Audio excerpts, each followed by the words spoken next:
Hello বন্ধুরা, বিনা blog চ্যানেলে সবাইকে স্বাগত জানিয়ে একটা রেসিপি তোমাদের সাথে শেয়ার করলাম। আজ আমি বানাচ্ছি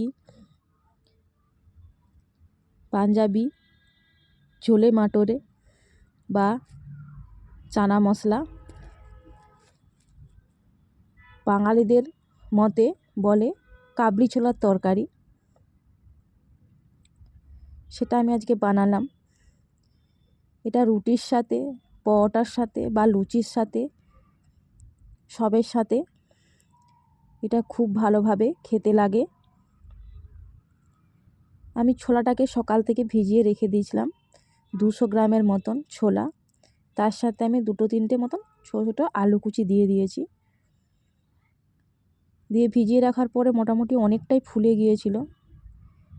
এবারে প্রেসার কুকারে আমি সেদ্ধ করতে দেব।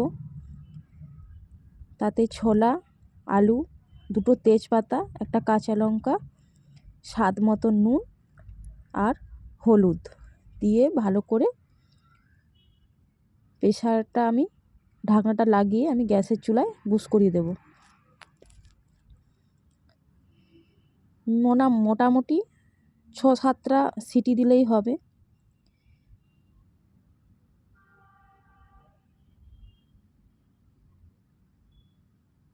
সেদ্ধ মোটামুটি কমপ্লিট হয়ে গেছে, সিটি পড়ে গেছে 6-7টা। আমি মশলার জন্য নিয়েছি এখানে সব বাটা মশলা ব্যবহার করতে হবে। আদা রসুনের বাটা, টমেটো বাটা আর পেঁয়াজ বাটা আর 3 চামচের মতন টক দই। এখানে খানিকটা আমি তেল নিয়েছি, একটু বেশি পরিমাণেই তেলটা নিয়েছি। তেলের মধ্যে গোটা জিরে দেব। গোটা জিরেটা ভালো করে ফুটে এলে ওর মধ্যে পেঁয়াজ বাটা দিয়ে ভালো করে কষিয়ে নেব। যেহেতু আমি তেজপাতাটা সিদ্ধ করতে দিয়েছি, তার জন্য আমি আর তেজপাতাটা তেলের মধ্যে দেওয়া হয়নি। দিয়ে এখানে পেঁয়াজটা একটু লাল লাল হয়ে এলে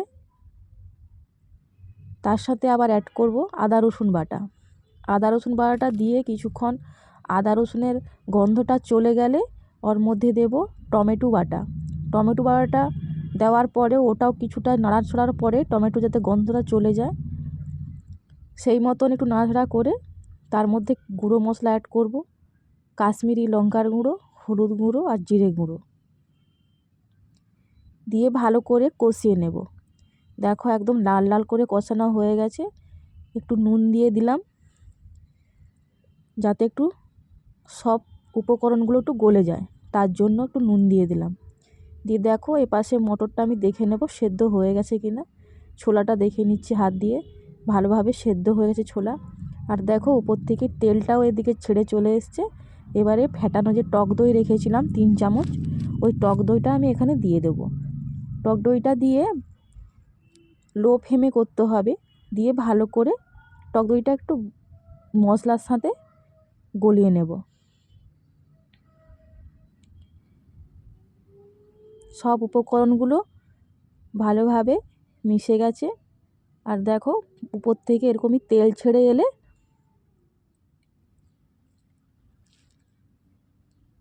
কাবলি ছোলা সেদ্ধ যেটা করে রেখেছিলাম ওটা দিয়ে দেব। আর জল দেওয়ার দরকার নেই, এই জলটা হলে এনাফ, এই জলটা হলেই হয়ে যাবে। আমি তো আজকে এটা বানিয়ে লুচির সাথেই খেয়েছি, সেই খেতে লাগে দারুণ হয়েছিল ছোলে বাটরে। আর দেখো উপর থেকে আমি একটু দিচ্ছি টমেটো সস।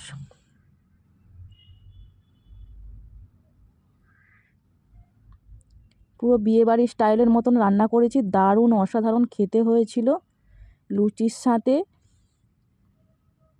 আর এখানে আমি দিয়ে দিচ্ছি চানা মশলা, 1 চামচের মতন চানা মশলা। আর উপর থেকে দিয়েছি কাসুরি মেথি। এই কাসুরি মেথিটার গন্ধটাও খুব সুস্বাদু, খুব সুগন্ধ, তাই এখানে দিয়ে দিলাম একটু কাসুরি মেথি। দিয়ে দেখো মোটামুটি রান্না কমপ্লিট হয়ে গেছে। এরপর আমি একটা বড় জামবাটিতে করে তুলে নেব। একদম লাল লাল দেখো কত সুন্দর দেখতে হয়েছে আর দারুণ খেতেও হয়েছে। তোমরা এটা একবার বাড়িতে ট্রাই করো, অবশ্যই ভালো লাগবে। আর রেসিপিটা ভালো লাগলে কমেন্ট করো, লাইক করো। আর যারা নতুনরা আমার রেসিপিটা দেখছো তারা অবশ্যই একটু সাবস্ক্রাইবার করে দেবে চ্যানেলটা, যাতে তোমরাও দেখতে পারো আর যাতে আমিও আরও নতুন নতুন রেসিপি ছাড়ার আগ্রহ পাই। সবাই ভালো থেকো, সুস্থ থেকো, দেখা হবে পরের রেসিপিতে।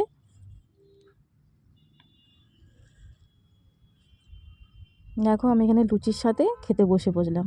তোমরা সবাই চলে আসো খাবে। টাটা, নমস্কার।